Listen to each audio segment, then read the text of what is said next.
안녕하세요. 성서이의 하나님 나라로 관통하는 성경 관통이죠. 하나님의 성교, 그러니까 하나님 나라의 관점에서 하나님의 성교가 어떻게 이루어지는가를 이렇게 총체적으로 한번 살펴보는 강의인데요. 여러분 벌써 6번째 시간이 되었습니다. 여러분 하나님 나라 관점을 좀 어떻게 이해가 되나요? 하나님 나라라는 거는 사적인 복음이 아니다. 굉장히 공적이고 인간의 영혼만을 구원하는 그런 이야기가 아니라 사실은 하나님 나라라는 거는 이 총체적인 어떤 창조세계 전체의 회복이다. 거기에 대해서 말씀을 드렸죠. 그래서 창세기는 창조를 얘기하는 거고 요한계시록은 새 창조를 얘기하는 거다. 그리고 어떤 인간의 타락이라는 거는 한 인간의 어떤 도덕적인 타락을 얘기하는 그런 사적인 거라기보다는 왕이신 하나님에 대한 어떤 반역 사건이 사실 인간의 어떤 타락 사건이다. 그래서 그 인간의 타락이라는 것은 굉장히 심각하고 그 죄의 결과도 그래서 그만큼 심각한 거다. 그리고 인간의 구속을 우리가 얘기할 때 영혼의 구원만을 얘기하는 것이 아니라 인간의 구원은 전인적이고 굉장히 창조세계 전체 온 우주에 대한 회복이 하나님께서 말씀하시는 하나님 나라의 관점에서의 어떤 회복이다.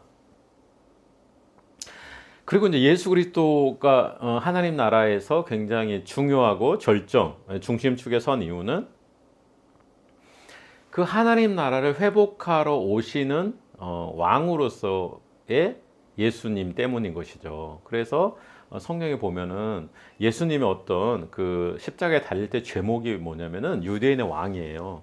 근데 많은 분들이 이 예수님께서 하나님 나라의 왕으로 오셨다는 것을 잘 모르기 때문에 왜 예수님께서 유대인의 왕으로 죽으셨지에 대해서 잘 깨닫지를 못하는 거죠. 그리고 더불어서 예수님께서 하나님 나라가 가까웠고 하나님 나라가 임하기를 계속 기도하라고 하신 말씀을 또 잘 이해를 못하는 거죠. 예수님의 재림도 마찬가지예요. 예수님의 재림, 그리고 새 창조, 하나님 나라의 회복, 그리고 인간의 어떤 부활, 이런 거를 총체적으로 봤을 때 우리가 하나님 나라를 예수님의 재림과 연관시켜서 이해하는 것도 너무나도 중요하다는 것을 알 수가 있습니다. 여러분 제가 창세기 11장까지 말씀을 드렸는데 여러분 창세기 1장부터 11장까지가 굉장히 짧은 부분이지만은 성경의 전체 이야기에서는 얼마나 중요하고 성경의 전체 이야기에서 서론과 어떤 발단, 전개까지도 다 이야기하는 그런 부분이라는 것을 알 수가 있을 거예요.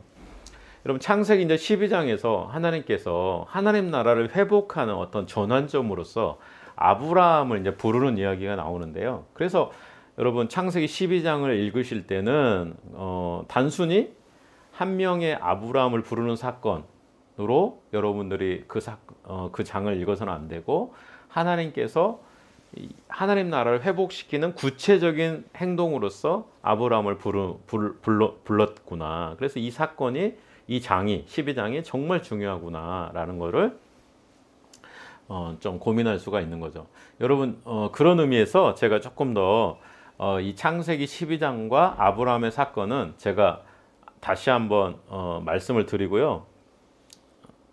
그러니까 좀 더 자세하게 다음 기회에 말씀을 드리고 오늘은 그 창세기 12장 사건을 통해서 사건부터 그 다음에 출애굽 사건, 그 다음에 이스라엘의 어떤 건국, 그 다음에 멸망, 바벨론 포로기 이런 모든 사건을 이해하기 위해서 여러분들이 구약 성서의 어떤 배경이 될 수 있는 그런 이야기를 하려고 합니다. 그러니까 어떻게 보면 이제 실제 역사적인 이야기고요. 이 역사적인 이야기의 배경을 알 때 제가 나중에 이야기하게 되는 그런 부분도 여러분들이 연결시켜서 이해할 수가 있을 것 같아요. 첫 번째는 제가 이제 성서의 개괄적인 부분을 일단 말씀을 드리려고 하는데, 성경은 가톨릭에서 얘기하는 성경의 권수와요, 우리 개신교 기독교권에서 얘기하는 성경의 권수가 좀 차이가 있습니다. 저는 이제 개신교 기독교를 기준으로 말씀을 드리겠습니다. 개신교에서 인정하는 성경의 권수는 66권이에요. 구약 성경이 39권이고 신약 성경이 27권입니다. 구약 성경은 대부분 히브리어로 기록이 되어 있어요. 근데 아람어로도 기록이 되어 있는 부분이 있습니다. 이 아람어라는 거는 페르시아 제국의 공용어였는데, 이 아람어로 기록된 부분이 바로 다니엘서 2장 5절에서 7장 28절까지예요. 그러니까 여러분, 다니엘서는요, 히브리어로 기록된 부분이 있지만 아람어로 기록된 부분이 있는 거죠. 제가 그 전에 학생들에게 예수님은 무슨 언어를 모국어로 사용했습니까 하니까 아람어라고 제가 이제 가르쳐 줬는데, 시험에서 아람어라는 게 생각이 안 났나 봐요. 그리고 아람어가 너무 생소하지 않습니까? 그래서 어떤 친구가 아랍어라고, 아람어가 답인데 아랍어라고 써서 용감하게 틀린 친구가 있었는데, 여러분, 이 아람어는 이제 예수님의 뭐랄까요, 모가 되죠. 모. 나중에 예수님께서 일상생활 하실 때는 이 아람어가 사용이 되는데요. 이 아람어가 이미 구약 성경에도 등장한다는 거죠. 그렇지만 전반적으로 거의 대부분의 성경은 히브리어로 쓰였다. 신약 성서를 좀 얘기하면요, 신약 성서는 그리스어로 쓰입니다. 이 그리스어는 뭐 헬라어, 히라보라고도 말하기도 하는데요. 여러분, 뭐 그리스어라고 하는 게 가장 알아듣기가 쉽겠죠. 이 그리스어는 알렉산더 대왕의 어떤 정복 활동을 통해서 헬레니즘 시대가 도래를 해요. 그리고는 이 헬레니즘 시대가 도래하면서 그 지역이 이제 그리스어를 사용하게 되는 거죠. 그러면서 신약 성경도 그리스어로 기록이 되게 됩니다. 그래서 여러분, 그 신약을 전공하면은 그리스어를 공부를 해야 되는 거고요. 구약을 전공하면은 이제 히브리어를 전공하게 되는, 그렇게 이제 되는 거죠. 자, 구약과 신약이 있는데요. 구약은 여러분 일단 오경, 역사서, 시가서, 예언서로 구분이 돼요. 그러니까 이거는 그냥 여러분 자세하게 뭐 외우려고 하지는 마시고, 오경이 뭔지 그 정도만 알면 되겠죠. 오경이라는 것은 뭐 창세기, 출애굽기, 레위기, 민수기, 신명기인데, 성경 처음에 성경을 펼치면은 가장 먼저 나오는 이 5권의 성경이에요. 뭐 어떤 사람들은 6경을 얘기하는 사람도 있어요. 그러니까 6권의 성경을 모아가지고 말하는 사람도 있고, 어떤 사람은 4경도 얘기해요. 뭐 그런 사람도 있긴 한데, 일반적으로는 5경을 얘기합니다. 그래서 창세기부터 신명기까지를 5경이라고 한 권으로 묶고 전통적으로 모세가 썼다고 이제 얘기를 하는데요. 그에 대한 견해는 뭐 굉장히 다양하고, 모세가 쓰지 않았다는 견해도 있습니다.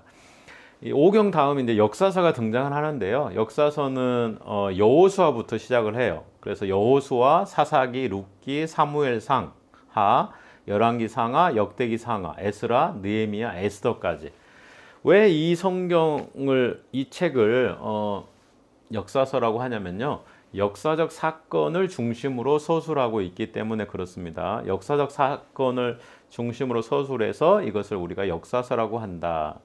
역사서 다음에는 시가서가 있는데, 시가서는 욥기, 시편, 잠언, 전도서, 아가예요. 뭐 시와 노래를 중심으로 기록됐다고 그래서 우리가 이거를 시가서라고 하고, 혹은 이 시가서를 지혜서라고도 하는데요. 이 지혜서는 뭐냐면은 삶의 지혜, 어려움을 이겨내서 살아가는 어떤 방법, 지혜를 주기 때문에 시가서를 지혜서라고도 합니다. 지혜문학이라고도 하기도 하고. 그리고 이제 예언서가 있어요. 여러분, 이스라엘에는 제사를 드리는 제사장이 있었고, 그 다음에 하나님의 말씀을 대언하는, 여러분, 예언자는 어떤 미래 사건을 얘기하는 점쟁이가 아니고, 하나님께서 어떤 말씀을 주실 때 그 말씀을 대신해서 얘기하는 사람을 대언자 혹은 예언자 혹은 선지자라고 얘기해요. 그러니까 여러분 예언자를 미래 사건을 예견하는 사람이다 그렇게 생각하시면 절대 안 됩니다. 왜 그러냐면은 하나님께서 주시는 말씀은 미래 사건만 있는 게 아니라 과거 사건도 있어요. 그리고 사실은 과거 사건, 현재 사건 다 포괄하고 미래 사건이 약간 포함돼요. 그런 의미에서도 보면은 예언자들은 미래 사건을 얘기하기보다는 이 현재와 과거를 중점적으로 얘기하면서 미래도 얘기하는 그 정도이기 때문에 예언자는 대언자, 하나님의 말씀을 대언하는 사람이다. 그렇게 이해하는 게 좋다. 근데 예언서는요, 대예언서, 소예언서, 혹은 대선지서, 소선지서로 구분을 하는데, 대선지서에는 이사야, 에레미야, 에스겔, 소선지서에는 뭐 다니엘, 호세아, 요엘, 아모스, 오바댜, 요나, 미가, 나훔, 하박국, 스바냐, 학개, 스가랴, 말라기가 있습니다. 뭐 어떤 친구는 하박국을 호박국이라고도 하는데, 여러분 호박국이 아니고 하박국입니다. 이 하박국이 소선지서에 포함이 돼요. 그러니까 근데 이제 어떤 분은 뭐 대선지서, 소선지서 하니까 이게 대예언자고 소예언자인가 보다, 뭐 격이 다른가 보다 이렇게 생각을 하는데, 그렇게 구분한 게 아니고 성경의 어떤 분량이 많으면 대선지서로 분리하고요. 분량이 적으면 소선지서로 분리를 했습니다. 그래서 구약 성경은 오경, 역사서, 시가서, 예언서 이렇게 구분을 한다는 거죠. 여러분 제가 신약 성경은요, 나중에 신약 성경 얘기할 때 좀 더 얘기를 할 건데, 어쨌든 신약 성경 간단히 말씀드리면 복음서, 역사서, 서신서, 묵시록으로 구분이 돼요. 복음서는 여러분 4권 있습니다. 그래서 마태, 마가, 누가, 요한 있고, 역사서는 이제 초대교회 역사를 다뤘는데요. 대표적인 역사서 한 권 있는데 사도행전이에요. 서신서는 편지를 얘기해요, 여러분. 편지. 그래서 바울이 쓴 거를 바울 서신이라고 그러고, 바울이 쓰지 않는 것을 일반 서신이라고 하는데, 바울이 쓴 거는 일반적으로는 13권 있다고 그래요. 그래서 여러분 잘 아는 뭐 갈라디아서, 로마서, 고린도 전후서 뭐 이런 게 이제 바울이 쓴 편지입니다. 여러분이 알고 있는 뭐 야고보서 이런 것은 일반 서신에 포함이 되고요. 제일 이제 신약 성서의 마지막으로 분류되는 게 묵시록, 계시록인데, 요한 계시록이 있어요. 하나님의 계시를 기록했다 그래서 뭐 계시록이라고 그러는데, 요한 계시록은 굉장히 해석하기가 쉽지 않은 성경 중에 하나입니다. 어쨌든 여러분 신약 성경은 조금 더 다음에 더 자세하게 말씀드리도록 하겠습니다. 여러분 자 그래서 앞으로 제가 이제 이야기하게 되는 구약 성경 부분을 여러분이 이해하기 위해서 이제 역사적 사건을 중심으로 좀 몇 가지 사건을 말씀을 드릴게요. 두 번째 주제는 그래서 이제 이스라엘의 역사인데, 여러분 일단 제가 말씀드렸던 창세기 1장부터 11장까지 지난 강의에 말씀을 드렸죠. 근데 창세기 1장부터 11장까지를 원역사라고 불러요. 프라이미블 히스토리라고 그래요. 프라이미블 히스토리. 혹은 이걸 보편 역사라고도 그래요. 유니버셜 히스토리. 왜 이런 얘기를 쓰냐면은 이 프라이미블 히스토리라는 거는 오래되었다는 뜻이거든요. 태고의 뭐 옛적의 뭐 그런 뜻이에요. 그래서 원역사, 이거는 굉장히 오래된 원형의 역사, 그 다음에 역사의 원초적인 역사, 그런 뜻이에요. 그리고 보편 역사라는 거는 나중에 여러분 창세기 12장부터는요 이스라엘을 중심으로 역사가 전개되거든요. 그래서 이스라엘과 상대적인 더 넓은 세계를 다뤘다, 더 넓은 역사를 다뤘다 그래서 보편 역사라고 합니다. 창세기 12장부터는 좀 그래서 많이 구분합니다. 여러분 창세기 1장부터 11장까지는 원역사, 보편 역사라고 하고, 창세기 12장부터는 이스라엘을 중심으로 다뤘다고 그래서 특수 역사, 파티큘러 히스토리라고 그래요. 그래서 여러분 창세기 1장부터 11장까지만 연구하는 사람이 있을 정도로 이 창세기 앞부분은 좀 특별하게 다뤄진다, 그렇게 일단 말씀을 드립니다. 그러니까 제가 지난번까지는요 이 원역사 혹은 보편 역사에 대해서 그것이 성서 전체 이야기에서 어떤 부분을 차지하고 있는가에 대해서 얘기를 한 거고, 이제 여러분 다음에 얘기하게 될 게 창세기 12장부터니까 특수 역사, 파티큘러 히스토리를 얘기하는데, 아브라함을 불러서 이스라엘이라는 민족의 어떤 기초가 세워지고 아브라함의 자손 야곱으로부터 12지파가 형성되는 그런 이야기를 다루고 있어요. 그 다음에 이제 여러분 그 출애굽 사건이 이제 나타나는데요. 야곱의 후손들이 이집트로 들어가죠. 근데 이집트에서 결국은 노예가 돼버려요. 그래서 한 400년이 흘러갑니다. 이 출애굽기라는 것은 탈출하다는 얘기고, 애굽이라는 거는 이집트를 얘기하거든요. 기록. 그러니까 출애굽기라는 거는 이집트로부터 탈출하는 이야기인데, 그 지도자가 바로 모세예요. 그래서 모세가 썼다고 생각하는 성경이 이제 모세오경인데요. 여러분 출애굽기는 뭐 견해가 좀 있긴 있는데, 많은 역사학자들, 성서학자들은요, 이 출애굽이 실제로 람세스 2세 때 일어났을 것이다, 이렇게 생각하는 분들이 많이 있습니다. 물론 다른 견해도 있어요. 출애굽기 1장 11절에 등장하는 도시에 람세스라는 도시가 등장하는데, 어쨌든 그게 람세스 2세와 연관이 돼 있지 않겠나 생각이 들어요. 여러분, 근데 이집트 역사에서는 출애굽 사건이 기록이 되어 있지 않습니다. 그러니까 이집트 사료에서는 이 출애굽기 사건은 알 수가 없어요. 그렇지만 다만 람세스 2세가 진행했던 대규모 건설 사업에 아시아인이라 불리는 노예들이 동원되었고, 그들 중에 폭력단이 존재했다는 기록이 있습니다. 그게 아마 이제 출애굽 히브리 사람들과 연관되지 않을까 뭐 생각을 한번 해보긴 해요. 어쨌든 출애굽기는 모세를 통해서 한 민족이 하나님의 백성이 되는 것을, 그 과정을 보여주는 성경이라고 할 수가 있고, 여러분 이 모세를 통해서 이제 출애굽한 다음에 여호수아를 통해서 이스라엘 백성이 가나안 땅으로 들어갑니다. 가나안에서 이제 이스라엘 백성들이 정착하면서 사사 시대가 등장을 해요. 여러분 사사라는 단어는 굉장히 좀 어려운 단어인데, 중국 고전에서 온 단어예요. 오늘날로 얘기하면은 뭐 재판관이라고 할 수가 있어요. 혹은 군대 사령관이라고 할 수가 있는데, 그래서 여러분 가톨릭 성경은 이 사사기를 판관기라고 그래요. 그러니까 판관기라는 것은 재판을 담당하는 사람을 얘기를 하거든요. 여러분 사사는 왕이 아닙니다. 여러분 사사와 왕을 좀 구분할 필요가 있는데, 사사는 하나님께서 직접 지명하는 카리스마적인 지도자예요. 왕이라는 것은 뭐냐면은 백성들이 일단 왕을 세우고, 그 왕의 후손들이 계속 왕위를 차지하는 그런 혈연 관계에 의해서 이제 되는 거죠. 성경에서 사사 시대를 되게 중요하게 생각하는 이유가 뭐냐면은, 하나님께서 직접 통치한다는 것을 여전히 보여주는 상징성이 있기 때문에 그렇습니다.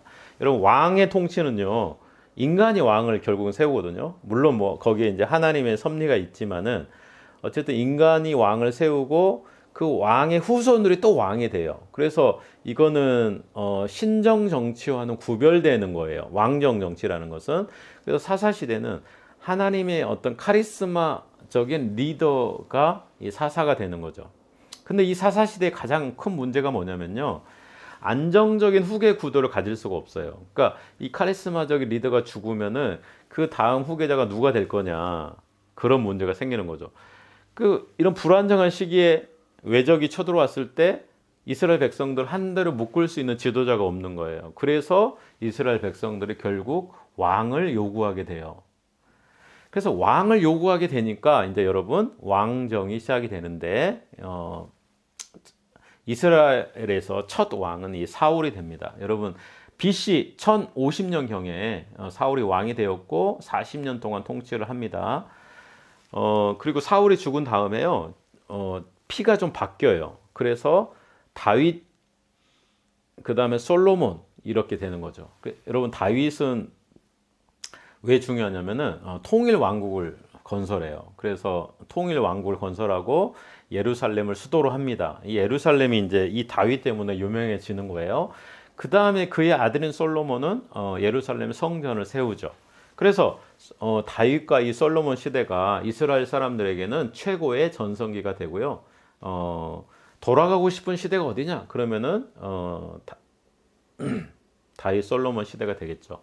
그런데 여러분, 이 솔로몬은 통치를 잘 하지 못한 말년에 특히 그런 부분이 있어가지고 과도한 토목공사로 인해서 이스라엘 백성들 일부 지파가 반발을 하는 사건이 발생을 해요.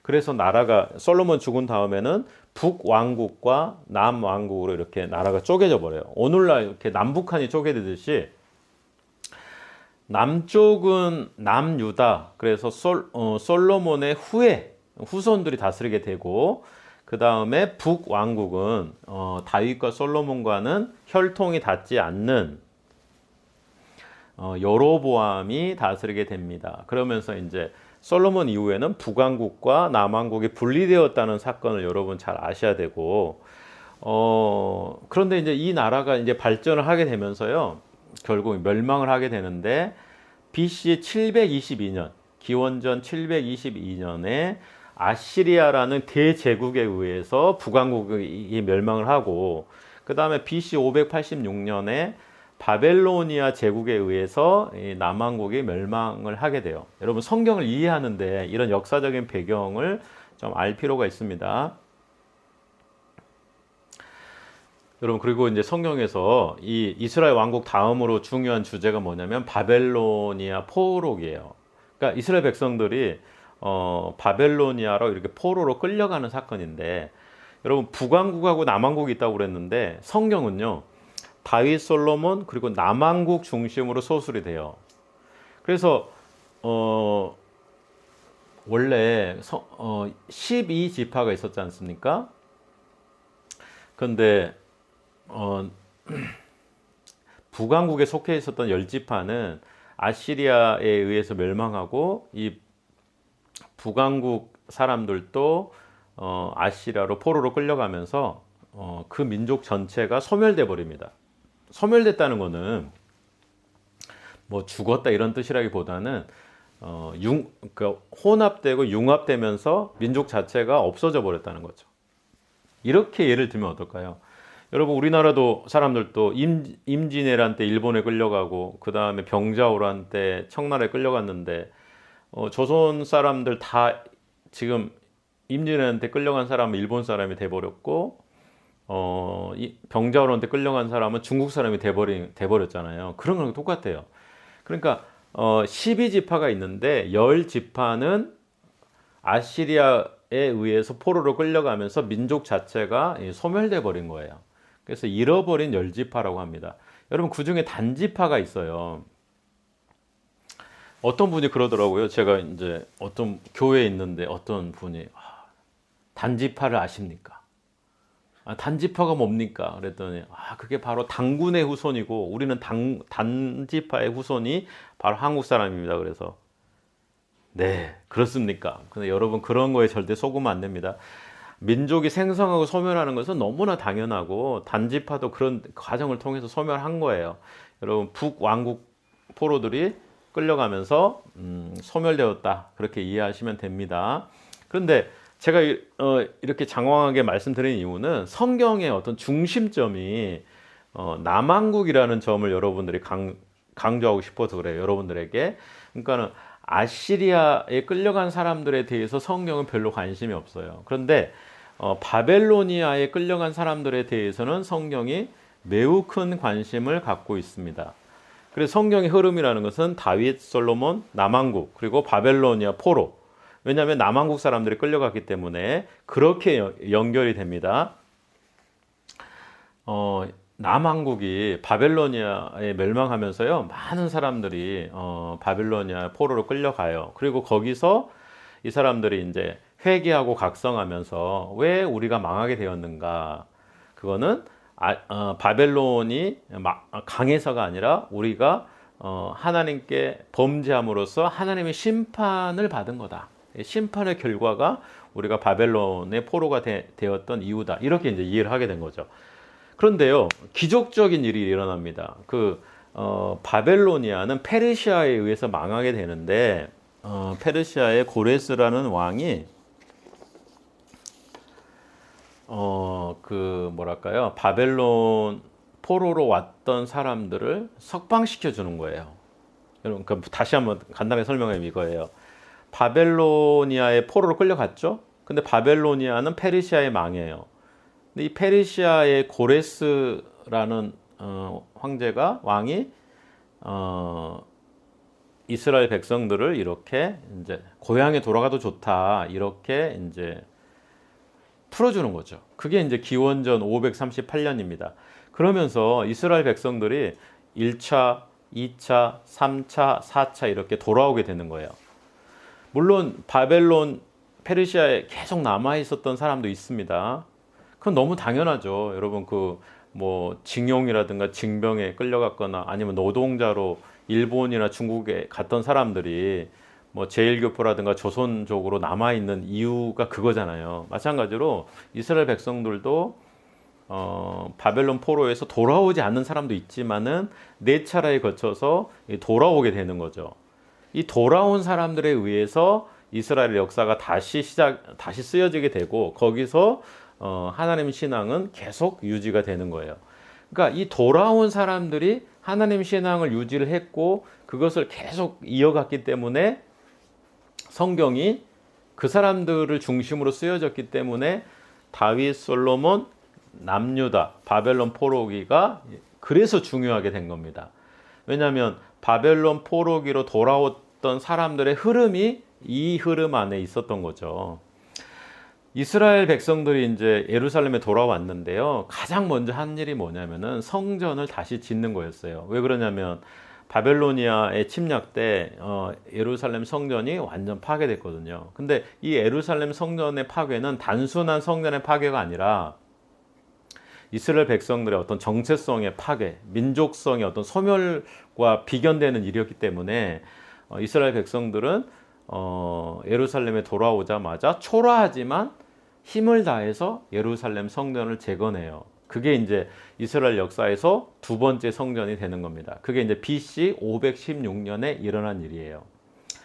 이제 그 다음에 이제 중요한 일이 뭐냐면은 성경을 수집하고 새롭게 정리하는 작업이 일어나요. 그게 이제 에스라를 중심으로 한 제사장이나 서기관을 중심으로 아마 이루어졌을 것으로 추정이 되는데 이 에스라도 바벨론 포로에서 돌아온 사람이에요. 근데 이 사람의 문제 의식은 뭐냐면은 우리가 율법을 지키지 않아서 심판을 받았기 때문에 이 하나님의 율법을 잘 지키기 위해서는 잘 가르쳐야 되고 그러기 위해서는 경전이 새롭게 정리되어야 된다고 생각한 거예요. 그래서 바벨론 포로 때 쓰여졌던 성경, 그다음에 그 이전의 성경이 그리고 에스라 시대에 다 정리가 되면서 성경이 구약 성경이 한 권으로 이렇게 이제 점차 묶이게 되는 거죠. 물론 성경이 에스라 때 다 정리되거나 쓰여지지는 않았을 겁니다. 그렇지만 어쨌든 대부분의 성경이 에스라 시대에 정리가 되지 않았겠나 그렇게 생각이 돼요. 그러니까 유대교의 어떤 경전, 구약 성경이 정리가 되고 그거는 오늘날 기독교의 구약 성경이 되는 거죠. 또 한 가지 중요한 점은요. 이제 성전을 보호하고 그 다음에 이 경전을 믿는 이스라엘 백성들을 보호하기 위한 성벽을 재건해야 돼요. 그래서 느헤미야라는 사람이 유다의 총독으로 와서 예루살렘 성벽을 52일 만에 재건하는 이야기가 바로 느헤미야서입니다. 여러분, 이 바벨론 포로기와 예루살렘 귀환이 사실은 저는 성경에서 가장 중요한, 구약 성경에서 가장 중요한 사건이라고 봐요. 왜 그러냐면은 그때 사실상 유대교가 시작이 되었기 때문에 그렇습니다. 물론 하나님 믿는 신앙은 계속 되어 왔지만은 어떤 체계적인 종교로서의 모습은 에스라 느헤미야 이후에 성립이 되는 거죠. 그러면서 안식일, 율법, 뭐 절기 이런 것들이 그 이전 시대보다 굉장히 중요하게 돼요. 그러면서 여러분 나중에 예수님 시대까지 그런 영향이 되게 됩니다. 여러분 세 번째 주제를 말씀드릴게요. 제가 이제 이스라엘 왕국에 대해서 이제 전체적인 역사를 조망해 드렸는데 이스라엘을 둘러싸고 있었던 5대 제국에 대해서 좀 간단하게만 말씀드리겠습니다. 뭐 저도 잘 알지 못하고 상식적인 수준으로만 우리가 알아도 성경을 이해하는 데는 큰 어려움이 없을 거예요. 여러분 이렇게 이해하시면 돼요. 우리나라가 지금 미국, 중국, 일본, 러시아 막 이렇게 강대국들의 어떤 주변에 있지 않습니까? 특히 오늘날은 중국과 미국의 강력한 어떤 영향력 그리고 패권 싸움에서 우리가 어떻게 생존해야 되는가가 우리의 가장 큰 문제가 되어 있는데 이스라엘 백성들도 마찬가지예요. 굉장히 작은 나라였기 때문에 주변의 강대국들에 의해서 계속 영향을 받았어요. 그래서 출애굽기 보면은 그게 이제 이집트 제국과의 관계 아닙니까? 그런데 저는 오늘 이집트는 제외하고 일단 아시리아부터 말씀드릴게요.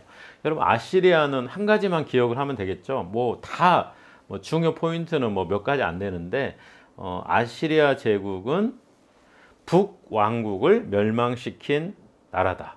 북왕국. 그래서 기원전 722년에 북왕국이 멸망했는데 아시리아 제국에 의해서 멸망을 당하는 거죠. 그러니까 아시리아 제국이 강대했을 때는 북왕국과 남왕국에게 굉장한 정치적 영향력을 행사하는 거예요. 그리고 북왕국은 결국 망하고 남왕국은 조공을 바쳐야 되는 오늘날의 어떤 정치 세계와 전혀 다르지 않습니다. 그 시대에도 여러분 이스라엘 백성들은 어떻게 강대국들과 정치 외교적 관계를 맺어야 될지를 심각하게 고민했을 거예요. 그래서 성경에 보면은요 강대국을 의지하지 말고 여호와를 의지하라 뭐 그런 얘기가 나오는 거죠. 이때 이제 아시리아로 이주했던 이스라엘 백성들은 결국 소멸된다. 그래서 잃어버린 십지파라는 말이 생깁니다. 여러분 이 아시리아 제국을 대체하면서 등장한 제국이 바벨로니아 제국인데 신바벨로니아 제국이라고 또 부릅니다. 여러분 이 제국의 중요한 점은 기원전 586년에 남왕국을 멸망시켰고 이스라엘 백성들을 바벨로니아로 끌고 갔고 이 바벨로니아 포로기는 이스라엘 백성들과 유대교 구약 성경 전체에 미친 영향력이 엄청났다는 거 말씀드렸죠. 바벨로니아 제국을 또 대체하고 등장한 제국은 페르시아 제국인데요. 이 페르시아 제국의 중요한 점은요. 고레스라는 이 황제가 BC 538년에 칙령을 내려가지고 이스라엘 백성들을 돌아가겠다는 거죠. 그래서 이스라엘 백성들이 예루살렘 귀환해서 성전도 재건하고 예루살렘 성벽도 쌓고 유대교 경전도 다시 만드는 그래서 오늘날 구약 성경의 어떤 토대가 이 예루살렘 귀환자들을 통해서 만들어졌다는 거죠. 그런데 이 페르시아 제국은요 결국 그리스와의 싸움에서 지게 됩니다. 그래서 그리스 제국이 이 페르시아 제국을 대체하면서 등장하게 되는데 여러분 이 그리스 제국의 가장 중요한 사람이 바로 알렉산드로스 아닙니까? 이 알렉산드로스에 의해서 헬레니즘 문화가 탄생을 하게 돼요. 그리고 알렉산드리아라는 도시도 생기고 그리고 여러분 이제 이건 신구약 중간기의 얘기인데 이때 이제 안티오쿠스 4세 에피파네스라는 왕이 예루살렘 사람들을 엄청나게 핍박을 하죠. 그래서 성전에서 제우스상을 섬기게 하고 막 율법을 없애고 안식일 못 지키게 하고 할례도 금지하게 하니까 유대인들이 너무나 여기에 분개해가지고 일으킨 반란 사실은 독립운동인데 마카베오스 반란 사건 여러분 아실 거예요. 기원전 164년에 그래서 성전을 재봉헌하면서 독립왕국을 세워가는 거예요. 그런데 여러분 여기 이후에 이제 로마 제국이 또 등장을 해요. 로마 제국이 기원전 63년에 이스라엘을 점령해 버립니다. 그리고는 헤롯, 그러니까 헤롯은 뭐냐면 로마 제국의 분봉왕으로 이렇게 오면서 예수님이 태어났을 때 이스라엘을 다스린 왕이 헤롯이었고 그 다음에 이 헤롯은요 예루살렘 사람들 또 이스라엘 사람들에게 환심을 사기 위해서 성전을 다시 지어요. 그러니까 제가 말씀드렸잖아요. 솔로몬 때 지어진 성전, 화려한 성전이 있었는데 바벨로니아 침략 때 이거 소멸됐고 예루살렘 귀환한 사람들이 만들었지만은 너무나 소박하게 만들었고 볼품이 없었어요. 그래서 다시 헤롯이 성전을 재건하는데 그 성전 재건 기간이 굉장히 길어요. 그래서 예수님께서 이 성전을 허물라 내가 3일 만에 다시 지으리라 이렇게 말씀하시는 그 성전이 바로 헤롯 성전이라는 것을 여러분 아시면 됩니다. 어쨌든 이 시기에 옥타비아누스라는 사람이 로마의 아우구스투스 황제가 되면서 로마의 팍스 로마나 로마의 군사력에 의해서 정치력에 의해서 평화가 유지되는 지중해 세계가 그런 상황이 펼쳐집니다. 여러분 이 시대에 이제 예수님께서 태어나신 거죠. 이렇게 이제 이집트를 제외한 이스라엘 주변의 5대 강국을 알면은 이스라엘 민족이 얼마나 고통스러운 시간을 보내면서 하나님 신앙을 유지해 왔는가를 여러분 알 수가 있겠죠. 여러분 다음 시간에는 창세기 12장이 갖는 의미와 그리고 다윗 그 이후의 부분에 대해서 또 말씀드리겠습니다. 감사합니다.